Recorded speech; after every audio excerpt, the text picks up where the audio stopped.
Good morning, friends. I am back. I think you are back, I believe. So, in this particular video, I would like to talk about Unit 5.4 cataloging. Fine.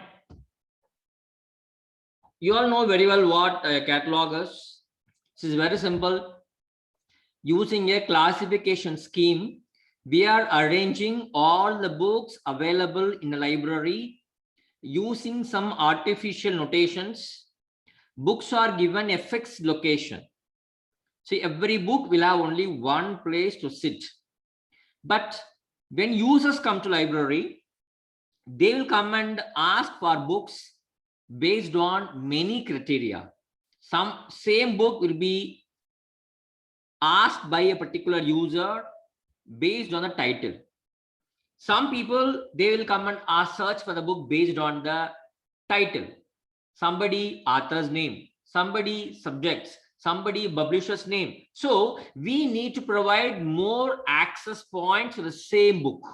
Though only one book is available, though book is available only in a particular place, the approaches employed by the users to reach these books are different. So in order to fulfill various access points, we prepare catalogs. Okay, fine. This is very, very simple definition. So cataloging codes have been evolved over a period of time. It all started with 1841, Anthony Paunizi's 91 rules on British Museum Code for cataloging. Then we had 39 rules of Jewetts Code. Then we have rules for dictionary catalog, I think around 150 something codes from C.A. Cutter.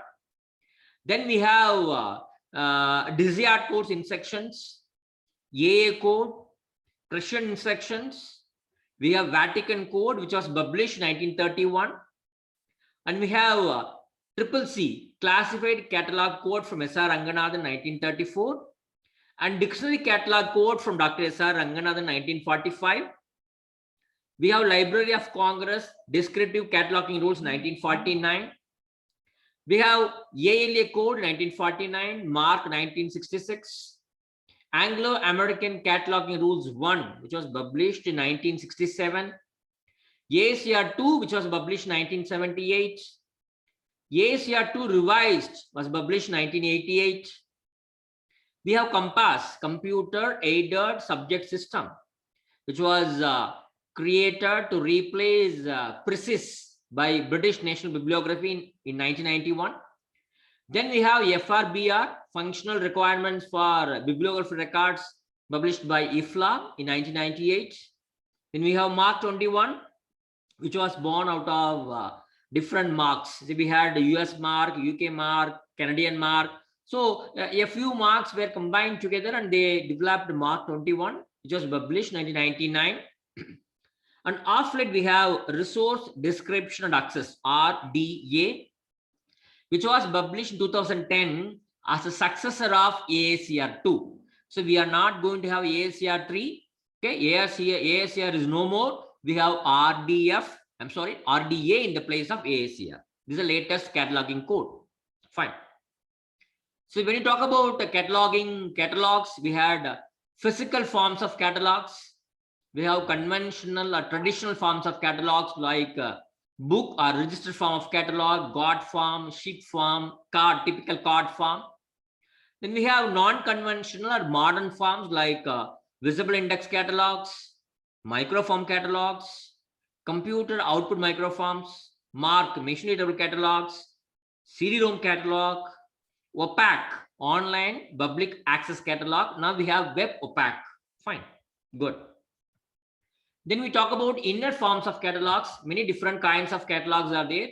So we have alphabetical catalogs where all the author cards are arranged in the alphabetical order.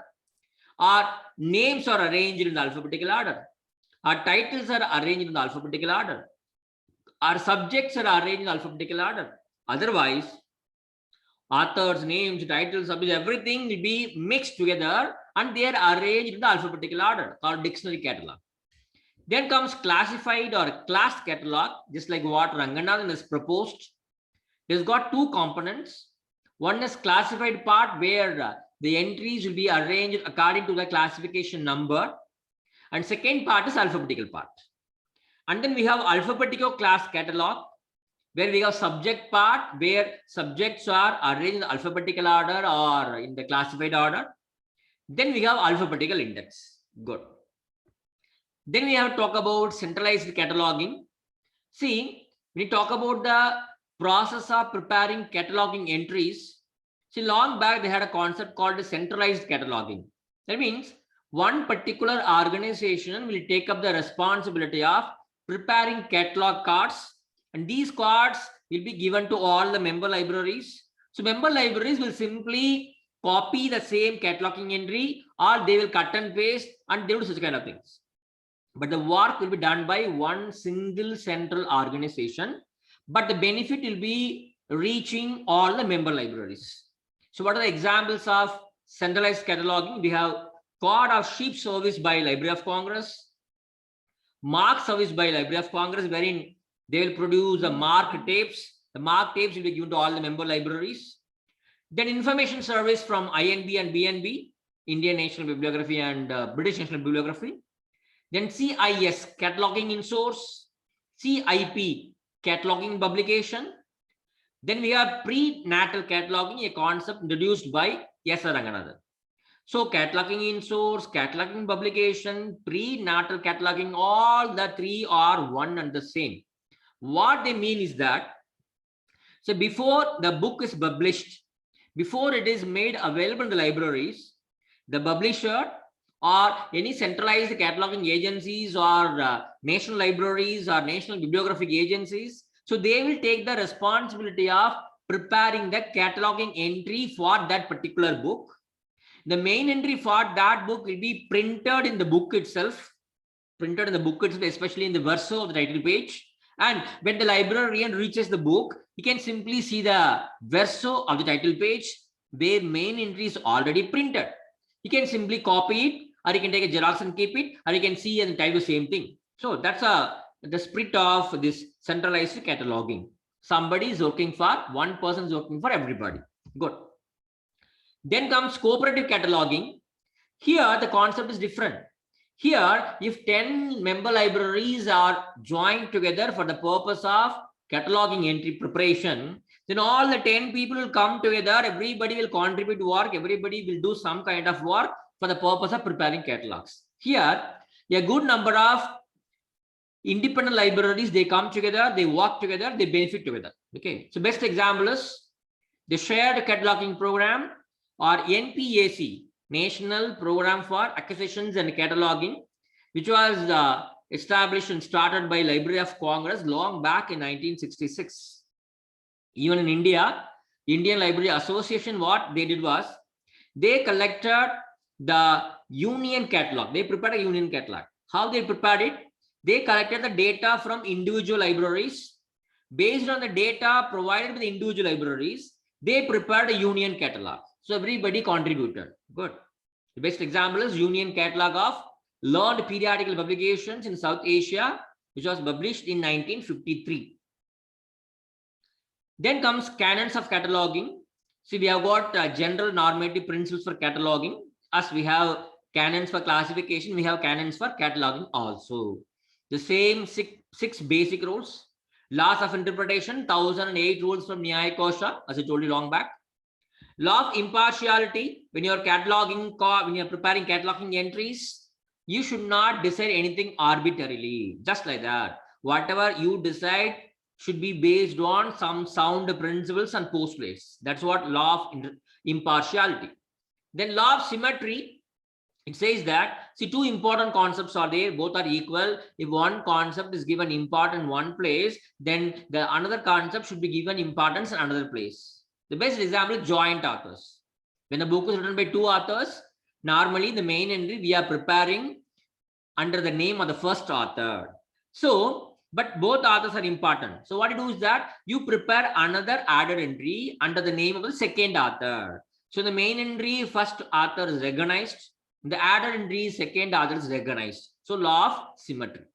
Law of parsimony. Whenever you're writing cataloging card, your time, energy should be saved by following necessary rules and regulations. Principle of local variation.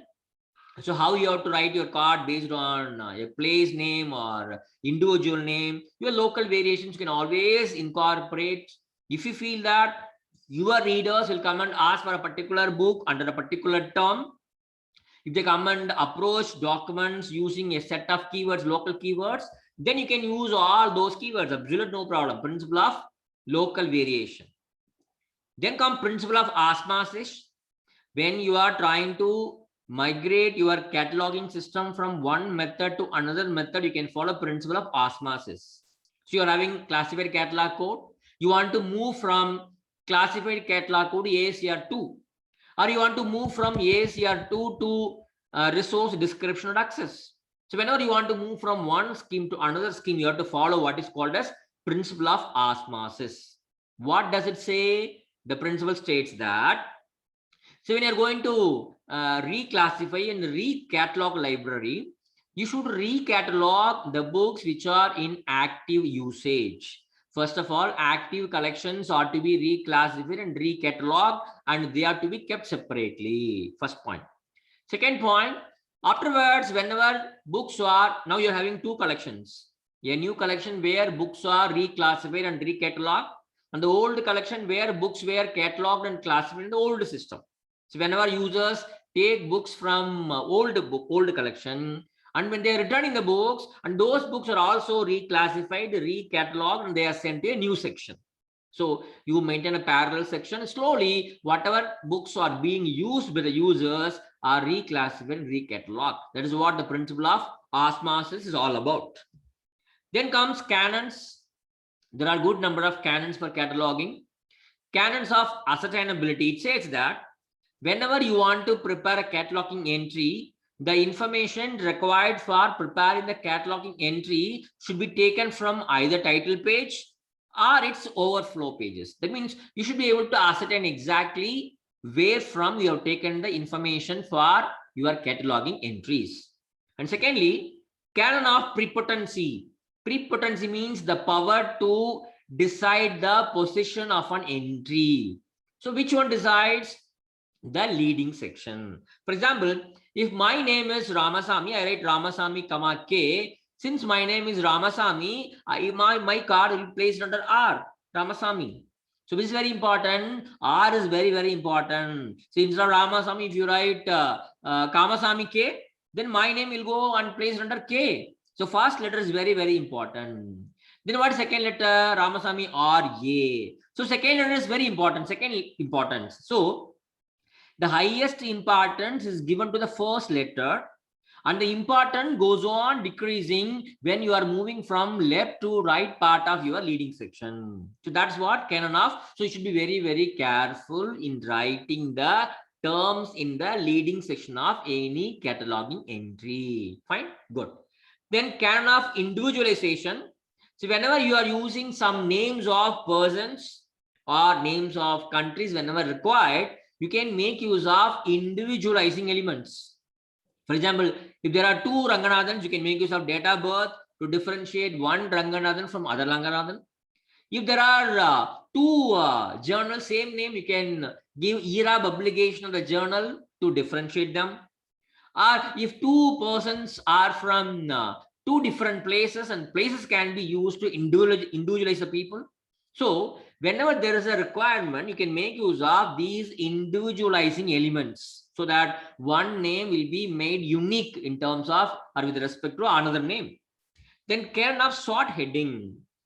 See, whenever you are going to prepare entries, you should always remember the users. So what would be the terms or access points or keywords that may be employed by my users? Based on the sort heading, the headings that may be sought by your users, you have to prepare the entries. Canon of context.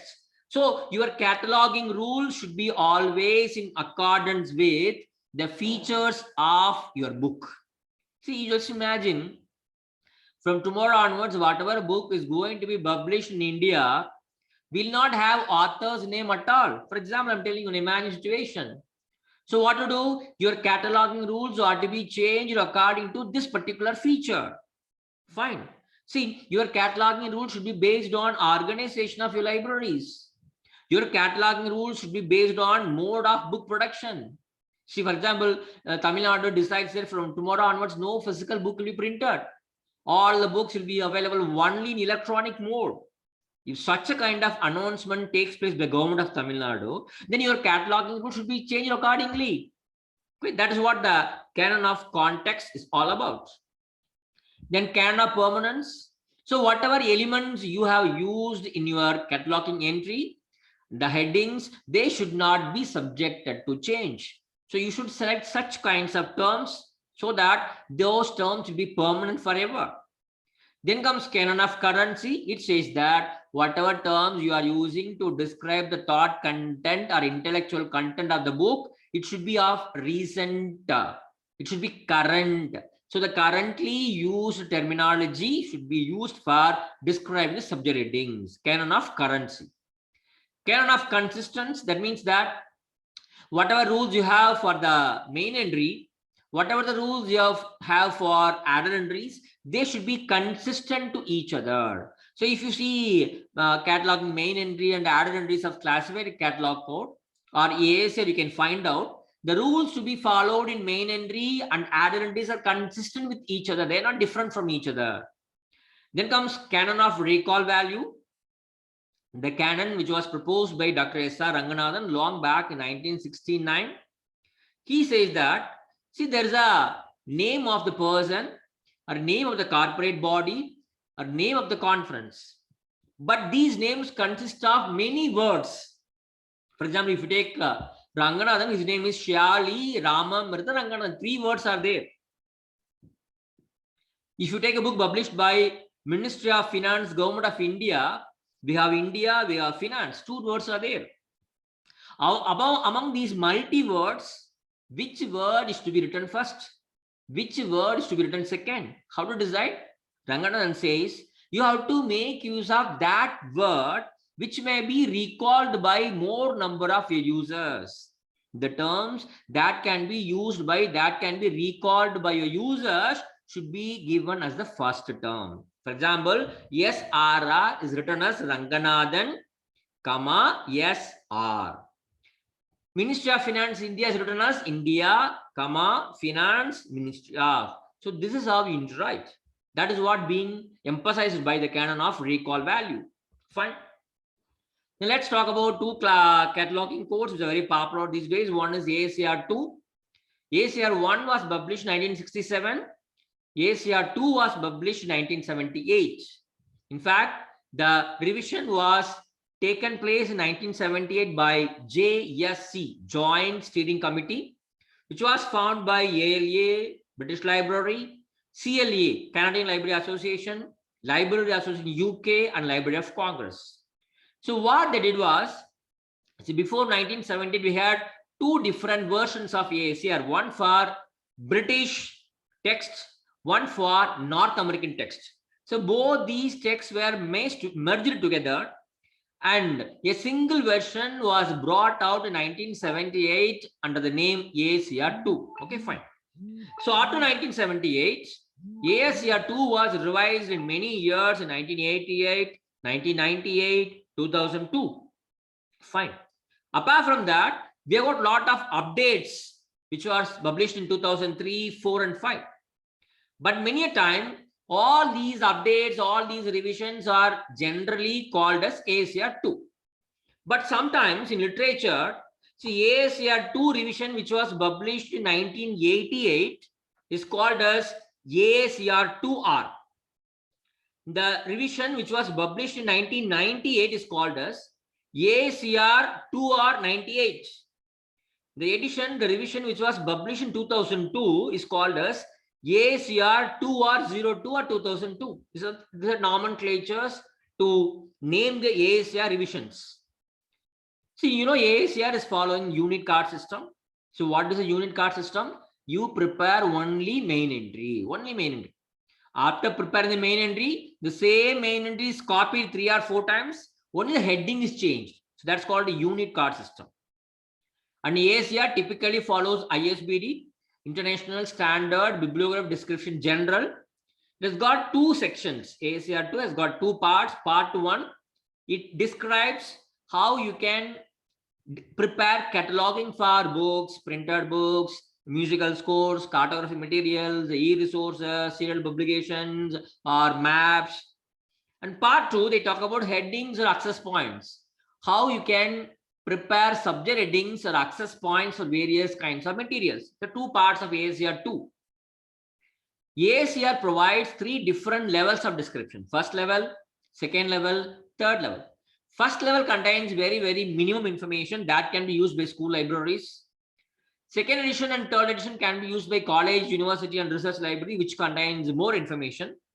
And you will not believe, apart from a regular AACR, we are having an abridged version of AACR called Concise AACR 2, which presents the same rules available in AACR 2, but the rules are given very simple interpretations. The edition is called as Concise AACR 2.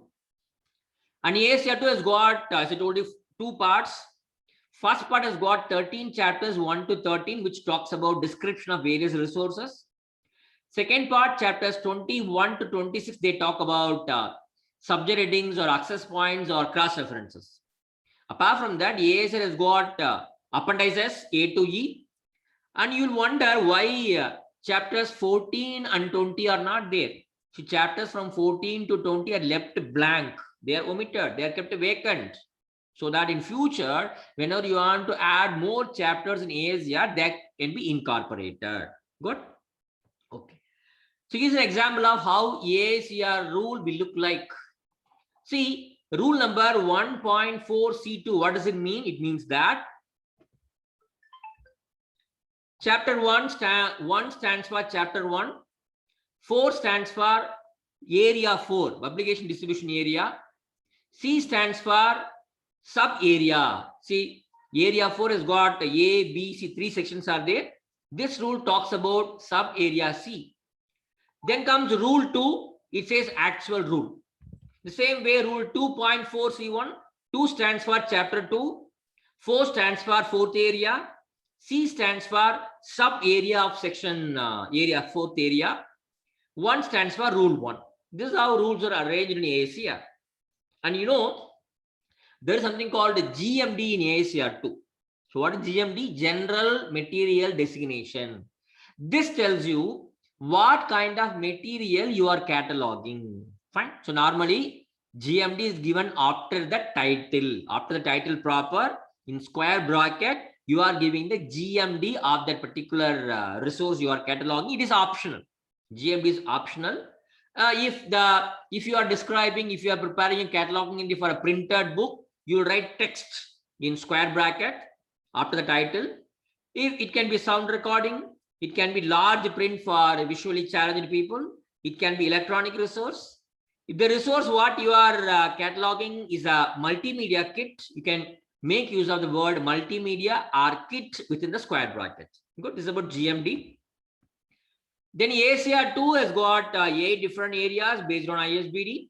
Title and statement of responsibility area, edition area, materials or type of publication area, publication distribution area, physical description area, series area, notes area, standard number and terms of availability area. These are the 8 areas. Every area is having its own punctuation marks preceded by and followed by. And then you can have tracing section also. Good. Yes. See what kinds of entries are there in dictionary catalog, which is adopted by AACR. We have got main entry. So main entry for a book, for a resource is given under the author's name. Otherwise, in some cases, when there is no author, when number of authors are more, then we have title is given as the leading section of the main entry. Apart from the main entry, we have collaborator added entries for second author, a third author, for collaborator, illustrator, editor. We have subject added entries for various subject headings. We have title added entry for main title or alternate titles. And we have cross-reference entries for direct users from one word to another word in your cataloging entries. Good. Then comes classified catalog code, which was enunciated by Dr. S.R. Ranganathan. The first edition was published in 1934. and the 5th edition was published in 1964. This got two parts, part 1 rules and part 2 schedules. So classified catalog code is very scientific method of preparing cataloging entries. The main entry has got 6 sections: leading section, heading section, title section, note section, accession number section, and the tracing section. You know this very well. Apart from main entry, the CCC provides rules for preparing many kinds of adder entries. What are they? One is cross-reference entry. So whenever you're preparing a cataloging cards for a composite book, see, composite book is a book which is consist of 2 books. There is a book which has got 2 or 3 important chapters on some of the concepts, something like edited books. Okay. So here, cross-reference entry is prepared when you are preparing a cataloging entry for a chapter of a particular book. So from this chapter catalog entry, you want to point out the main book. Okay, you are preparing a catalog card for chapter 4. In this card, you want to point out that this book belongs to this chapter, is available in this particular book. So that kind of reference is given in cross-reference entries. Class index entries are subject index entries based on subject headings. Book index entries can be author, joint author, editor, illustrator, translator, or title. All these entries are called as book index entries. Then if the book is having some series, then you can have series index entry. And finally, you can have cross-reference index entry, something like C and C also. Alternative name entry. So Ramasamy is also known as Ramasamy. So Ramasamy, C, Ramasamy. No problem. Variant form of word entry, COLOUR, COLOR, variant names. Pseudonym, real name entry. So there are some others who are using not their real names when they're writing publications. So from the pseudonym to the real name, to the real name to the pseudonym, you can have C and C also entries. For the editor of series entry, you can have C and C also entry. So these are different entries that are placed under classified catalog code. So that's the end of 5.4 of knowledge organization system. Maybe I'll come up with some more videos to cover remaining units of the chapter knowledge organization. So thank you so much. Let's meet again in another video. Thank you so much.